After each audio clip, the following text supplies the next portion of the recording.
अरे भाग्यवान, मेरे जूते कहाँ रखे हैं? मुझे बाहर जाने में देर हो रही है। तभी मालती कमरे में आती है। ये रहे आपकी जूते। मैं इन्हें साफ करने के लिए ले गई थी। अरे वाह, तुम कितनी समझदार हो। मेरे बिना कुछ कहे ही सारे काम कर देती हो। तभी मालती झिझकते हुए रमेश से कहती है, सुनिए जी, आपसे एक बात कहूँ, बुरा तो नहीं मानेंगे ना? अरे नहीं नहीं, बेफिक्र होकर कहो। शादी से पहले मैं अपने मायके में नौकरी करती थी। मैं चाहती हूँ कि अब मैं फिर से नौकरी करना शुरू कर दूं। वैसे भी सारा दिन घर में बोर हो जाती हूँ।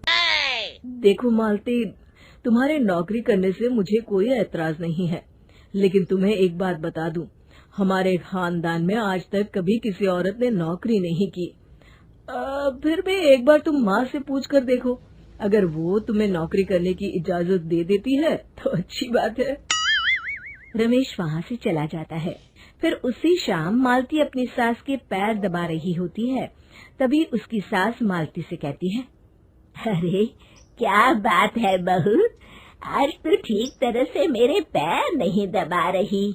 किसी ख्याल में खोई पड़ी है क्या? मैं भी तो जानूं आखिर बात क्या है। दरअसल वो माँ जी।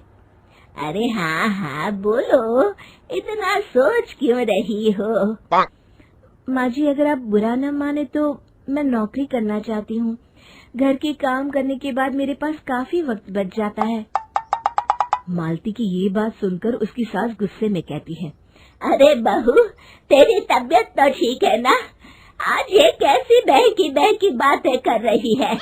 भला हमारे खानदान में आज तक कभी किसी औरत ने नौकरी की है जो तू नौकरी करने की बात कर रही है, हैं?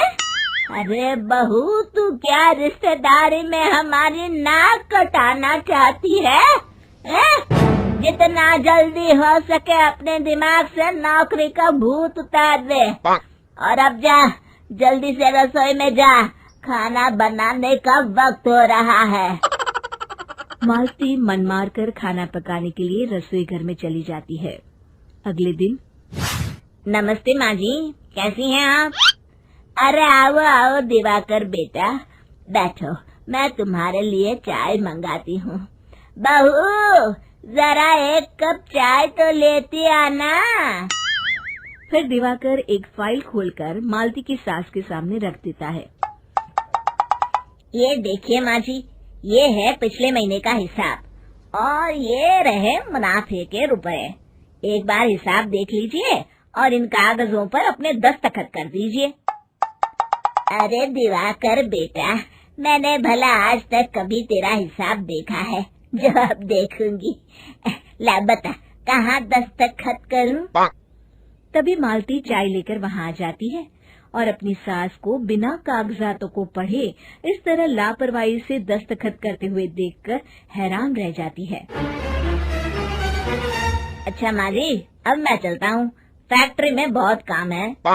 फिर दिवाकर वहाँ से चला जाता है। कुछ दिनों बाद मालती बाजार में कुछ सामान खरीद रही होती है। तभी एक बूढ़ा आदमी उसे आवाज देता है, अरे मालती बेटी, कैसी हो? मुझे पहचाना? मैं तुम्हारी कंपनी में मुनीम का काम करता हूँ। हाँ चाचा जी, मैं आपको बिल्कुल पहचानती हूँ। कहिए, कैसे हैं आप? मैं तो ठीक हूँ। कंपनी में कुछ भी ठीक नहीं चल रहा, यहाँ तक कि हमें ठीक वक्त पर तनख्वाह भी नहीं मिलती। ये आप क्या कह रहे हैं? अब क्या बताऊँ, आप लोग तो कभी हिसाब किताब देखने दफ्तर आते नहीं। मेरी मानो तो एक बार आप लोग दफ्तर आकर सारा हिसाब किताब देख लो, आपको असलियत पता चल जाएगी। अच्छा बेटी, अब मैं चलता हूँ, देर हो रही है। फिर वो बूढ़ा वहाँ से चला जाता है। वहीं दूसरी तरफ मालती घर पहुंचकर अपनी सास को सारी बात बताती है। तभी वहाँ रमेश भी आ जाता है, लेकिन मालती की सास मालती की किसी भी बात पर विश्वास नहीं करती। तभी रमेश कहता है, अरे माँ, बिना आग के कभी धुआं नहीं उठता। जब मालती इतना कह रही है तो हमें एक बार दफ्तर चलकर देख लेना चाहिए। वैसे भी हम लोग काफी दिन से अपने दफ्तर नहीं गए हैं। इस तरह किसी एक आदमी के भरोसे काम छोड़ना मुझे भी ठीक नहीं लगता। अगले दिन वे सभी अपने दफ्तर पहुंचते हैं और सीधे दिवाकर के कैबिन में जाते हैं। अचानक सबको एक साथ देखकर दिवाकर चौंक जाता है। अरे माँ जी, आप सब लोग अचानक यहाँ कैसे आ गए? अगर कुछ काम था तो मुझे एक फोन कर दिया होता, मैं आपके घर आ जाता। तभी मालती की सास कहती है, अरे दिवाकर बेटा, आज मैं हिसाब देखने दफ्तर आई हूँ, जरा मुझे पिछले 6 महीनों का हिसाब दिखाना तो बेटा। दिवाकर घबराते हुए हिसाब की फाइल मालती की सास को देता है। मालती की सास फाइल लेकर मालती को देती है और कहती है, ले बहू, देख ले हिसाब। मालती फाइल को बड़े गौर से देखती है और अगले ही पल उसे सारी गड़बड़ी समझ में आ जाती है। वो अपनी सास से कहती है, माँ जी, मुनीम चाचा बिल्कुल सही कह रहे थे। हमारी कंपनी में पिछले 6 महीनों में जितना मुनाफा हुआ है, हमें उसका आधा पैसा भी नहीं मिला। यूँ समझ लीजिए कि 1 रुपये में सिर्फ चवन्नी ही हमारे हाथों में आई है। मालती की बातें सुनकर मालती की सास गुस्से से दिवाकर को पूछती है, क्यों दिवाकर, मेरी बहू जो कह रही है वो सच है? दिवाकर समझ जाता है आज उसका भांडा फूट चुका है। वो गिड़गिड़ाते हुए कहता है, मुझे माफ कर दीजिए माँ जी, मैं पैसों के लालच में अंधा हो गया था। अरे वाह दिवाकर, तू तो 1 नंबर का चोर निकला।